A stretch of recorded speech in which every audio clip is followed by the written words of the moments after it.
மாண்புமிகு உறுப்பினர் ஆர் செல்லசுவாமி அவர்கள். மாண்புமிகு பேரவைத் தலைவரே, கோவை மாணவர் அமுதன் கொலை சம்பவத்திற்கு மார்க்சிஸ்ட் கம்யூனிஸ்ட் கட்சி சார்பிலே கண்டனத்தை தெரிவிப்பதோடு உரிய விசாரணை நடத்தவும் போதைப்பொருள் கலாச்சாரத்தை முற்றிலுமாக ஒழித்திடவும் மார்க்சிஸ்ட் கம்யூனிஸ்ட் கட்சி வலியுறுத்துகிறது. கோவை மாவட்ட இந்துஸ்தான் பொறியியல் கல்லூரியில் 3ஆம் ஆண்டு படித்து வருகின்ற மாணவர் அமுதன் கும்பல் தாக்குதலால் கொலை செய்யப்பட்டுள்ளார். இன்றைக்கு வரை அந்த கல்லூரி நிர்வாகம் அந்த பெற்றோருக்கு ஆறுதல் சொல்வதற்கு கூட தயாராக இல்லை. இதற்கு முன்பாக கூட தொடர்ச்சியாக சிறிதும் பெரிதுமாக 2 தாக்குதல்கள் மாணவர்களுக்குள்ளேயே நடந்திருக்கிறது. மாணவர்கள் இந்த கொலைவரி தாக்குதலுக்கு மிக அடிப்படையாக கல்லூரியில் கஞ்சா மற்றும் போதைப்பொருள் பழக்கம் முக்கிய காரணமாக இருந்து வருகிறது. இதை சிறுமைப்படுத்துவது சரியானது அல்ல. எனவே கொலை செய்யப்பட்ட மாணவர் தங்களிடம் கல்வி கற்க வந்தவர் என்கிற மனிதாபிமானத்து கூட நடந்து கொள்ளவில்லை கல்லூரி நிர்வாகம். இன்றைக்கு இந்த கோவையிலே கடந்த 10 நாட்களில் 3 படுகொலை சம்பவங்கள் நடந்திருக்கிறது. இந்த உண்மையை மறைத்து சட்ட ஒழுங்கு பிரச்சனையாக மட்டும் பார்ப்பது பொருத்தமற்றது என்பதை சுட்டிக்காட்டுகிறோம். நம்முடைய இந்த அரசாங்கம் தமிழகத்திலே சட்ட ஒழுங்கை சரி செய்ய வேண்டும் என்று சொன்னால் நிச்சயமாக காவல்துறையை களையெடுத்து காவல்துறையிலே மிகப்பெரிய கரைவடியாத கரைகளாக இன்றைக்கு அதை ஆக்குவோம் என்று சொன்னால் மட்டும்தான் சட்டம் ஒழுங்கை ஓரளவு சரிபடுத்த முடியும். இல்லை என்று சொன்னால் தமிழகத்திலே சட்ட ஒழுங்கு எவ்வளவு மோசமாகத்தான் சென்று கொண்டிருக்கும். என்னுடைய கன்னியாகுமரி மாவட்டத்தில் என்னுடைய தொகுதியில் கூட 2 தினங்களுக்கு முன்னால் ஒரு அரசு உறுப்பினர் இது குறித்து மட்டும் பேசிட்டீங்க, முடிச்சிருங்க. அப்புறம் ஒரு ஊரா சொல்ல ஆரம்பிச்சா ஒரு சம்பவம் நடந்திருக்கிறது.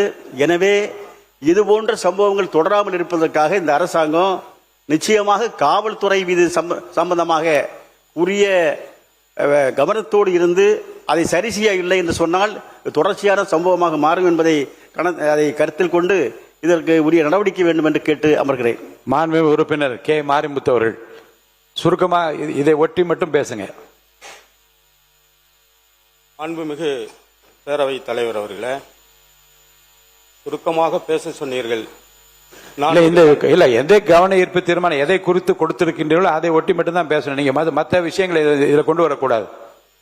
நான் ஒரு தந்தையாக நின்று பேசிக் கொண்டிருக்கிறேன். பெத்த மனம் பித்து என்று சொல்வார்கள். பிள்ளை மனம் கூட கல்லாக இருந்துவிடும்.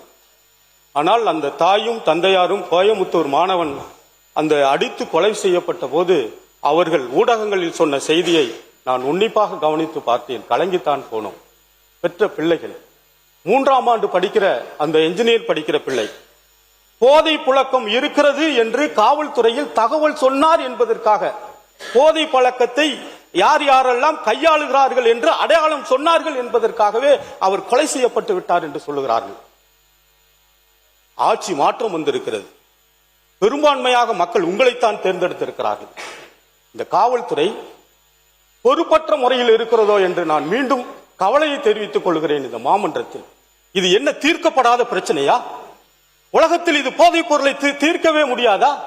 கடுமையான சட்டங்கள் வந்திருக்கிறது.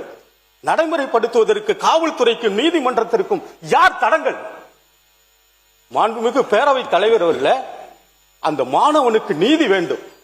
அந்த மாணவன் மட்டுமல்ல, ஒட்டுமொத்த மாணவ சமுதாயமும் பாதுகாக்கப்பட வேண்டும். அப்படி பாதுகாக்கப்பட வேண்டும் என்று சொன்னால் தனி சட்டங்களை கொண்டு வருவதற்கு கூட இந்த அரசு தயாராக இருக்க வேண்டும். சட்டம் கொண்டு வருவது மட்டுமல்ல, அந்த சட்டத்தை நடைமுறைப்படுத்துவதற்கு ஒரு தனி ஆளுமை வேண்டும். அந்த ஆளுமை உங்களிடம் இருக்கிறது என்று தமிழ்நாடு மக்கள் எதிர்பார்த்திருக்கிறார்கள். செய்வீர்களா என்று நான் கேட்கிறேன். எனவே உரிய நீதிபதியை கொண்டு, ஓய்வு பெற்ற நீதிபதியை கொண்டு உரிய விசாரணை நடத்தப்பட வேண்டும். இந்த சட்டம் கடுமையாக்கப்பட வேண்டும் என்று நான் அந்த மாமன்றத்தில் வேண்டி விரும்பி கேட்டுக்கொள்கிறேன். அதோடு இன்னொன்றையும் சொல்லுகிறேன். திருவொற்றியூரில் ஒரு பள்ளி மாணவன் இறந்து போயிருக்கிறான். அந்த குடும்பம், அந்த தாயினுடைய மனநிலையை இந்த அவை பரிசீலிக்க வேண்டும். அதே போல நம்முடைய தளி சட்டமன்ற தொகுதியில் சித்தாம்பூர் ஊராட்சிக்கு உட்பட்டிருக்கிற ஒரு பெட்டாக்கலாம் என்கின்ற ஊராட்சி ஒன்றிய தொடக்க பள்ளியில் 4ஆம் வகுப்பு மாணவி பாலியலால் படுகொலை செய்யப்பட்டிருக்கிறார். பாலியல் வன்கொடுமை செய்யப்பட்டிருக்கிறார். எனவே இந்த அரசு உரிய கவனம் செலுத்த வேண்டும். கடந்து போய்விடக் கூடாது. கவன ஈர்ப்பு தீர்மானம் கடந்து போய்விடக் கூடாது. உரிய சட்டம் இயற்றப்பட வேண்டும்.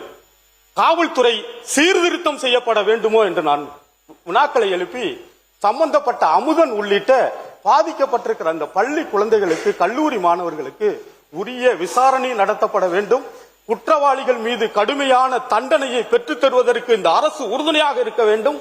அந்த இழந்து போயிருக்கிற அந்த குடும்பத்திற்கு உரிய பாதுகாப்பு மட்டுமல்ல, நிவாரணங்களை வழங்குவதற்கும் அரசு தயாராக இருக்க வேண்டும் என்று பணிவோடு கேட்டு நான் விடைபெறுகிறேன். நன்றி, வணக்கம்.